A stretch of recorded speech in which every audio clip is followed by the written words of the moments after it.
Nathaniel Harris remembers what life used to be like on Jefferson Street.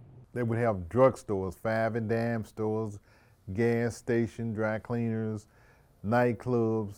Lorenzo Washington remembers too. At the age of 8, 9, 10 years old, we're still walking down Jefferson Street, and here's all of these businesses, restaurants. After the Civil War, Fisk University opened its doors, and soon more historically black colleges, businesses, and life came to Jefferson Street for Nashville's African Americans. Jefferson Street was the only street in the city that we could call our street. But by the late 1960s, all of that would soon change. We had to move when I was a sophomore in high school because the interstate, I-40 runs right over where I used to live. President Eisenhower signed the Interstate Highway Act of 1956, authorizing millions of dollars to create our country's interstate system. Here in Nashville, city leaders decided I-40 would be built running through Jefferson Street.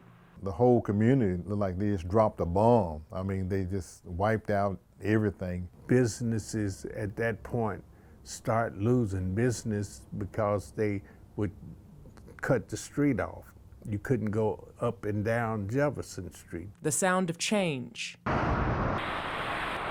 was taking over, and there was nothing many in this community could do but leave. It was a really, really sad time. In the late 1980s, Harris returned to Jefferson Street, purchasing this building to open Woodcut's Gallery and Framing. We did a demographic study that said that this area wouldn't support a frame shop. But Harris knew that wouldn't be the case, defying those odds 35 years later.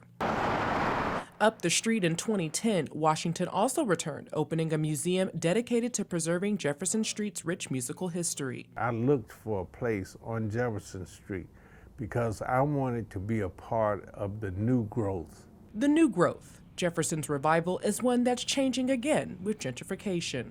Property values are very high, and the ability to get a loan to acquire those properties is very difficult. And especially when you have speculators that come in with cash. The Jefferson Street these men know no longer exists. But their memories, stories, and businesses will help others remember what it used to be while it transitions into its future. We have a legacy. We, as a race of people, have a legacy here in North Nashville on Jefferson Street. In Nashville, Miranda Whittington, News 2.